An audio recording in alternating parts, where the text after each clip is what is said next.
सुप्रभात। बाबा कहते हैं, मेरे प्यारे बच्चे, तुम हमेशा मुझसे शिकायत करते हो ना। बुरे काम करने वाला अपने कर्म फल से कैसे बच जाता है और वो बुरे कर्म करके भी सुख भोगता रहता है। मैं सही रास्ते पर चलते हुए भी कष्ट उठा रहा हूँ। बच्चे, आज मैं तुमसे यही बात कहना चाहता हूँ।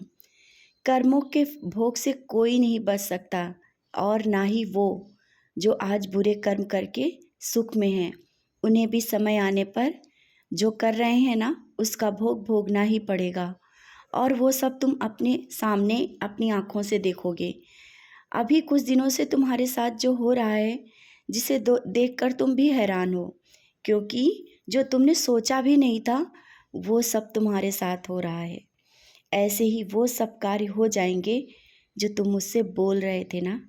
हाँ, सबूरी रखो, तुम्हें सबूरी रखनी होगी, और जल्दी ही कोई ऐसा व्यक्ति तुम्हारे जीवन में आएगा जो तुम्हें हर तरह से तुम्हें रास्ता देगा। वो तुम्हें अध्यात्म के मार्ग में भी आगे बढ़ाएगा। अगर ये कहें कि उसके आने से घर परिवार में खुशियाँ आ जाएंगी और वो तुम्हारी किस्मत की चाबी लेकर आएगा, भले ही वो कुछ ना करे, लेकिन उसका साथ ही तुम्हारी उन्नति के नए अवसर प्रदान करेगा। बच्चे, किसी से मदद मांगने की कोई ज़रूरत नहीं। मैं हूँ।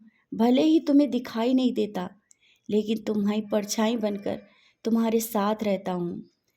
कल जब किसी काम के लिए जिससे मदद मांग रहे थे ना, और उसका बेरुखा व्यवहार मैं देख रहा था, मुझे नहीं अच्छा लगता है जब तुम किसी के आगे हाथ फैलाते हो।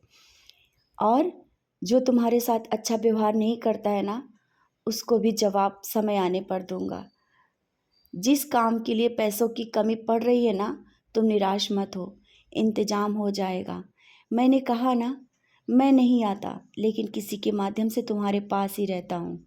और जिस तरह से तुम मेरी भक्ति में लीन रहते हो ना, मुझे देखकर बहुत खुशी होती है, क्योंकि तुमने दुनिया और समाज की बातों से दूर हटकर अपने कर्म में स्वयं को व्यस्त रखा है, और पूरी कोशिश कर रहे हो कि किसी बातों में ना तुम पड़ो, और तुम्हारा दिन भर जो साईं नाम जाप है ना, व्यर्थ नहीं जाएगा। तुम स्वयं में एक अलग बदलाव देख रहे होगे। तुम्हें अंदर से परेशानियों से लड़ने की एक हिम्मत आई है, और जरा सी बात पे जो घबरा जाते थे ना, अब तुम नहीं घबराते। और मैं यही देखना चाहता था। अब जल्दी से वो सब भी सही होगा जिसके लिए तुम मुझसे बोल रहे थे। घर परिवार में जो बिखराव सा दिख रहा है ना, कोई किसी की बात नहीं सुनना चाहता, ये सब देखकर तुम्हें दुख होता है। निराश मत हो, सब सही होगा। बस तुम सबको ऊदी माथे पर लगाते रहना। जल्दी ही पूरा परिवार एक साथ मेरे पास शिरडी आओगे। जिसका तुमने सपना देखा है कि तुम पूरे परिवार के साथ शिरडी आओ, हाँ, मैं वही सही कर रहा हूँ, और पूरे परिवार के साथ तुम्हें शिरडी बुलाऊंगा। जल्दी ही तुम सब मेरे पास शिरडी आओगे मेरे दर्शन के लिए। द्वारका माई में एक साथ बैठोगे।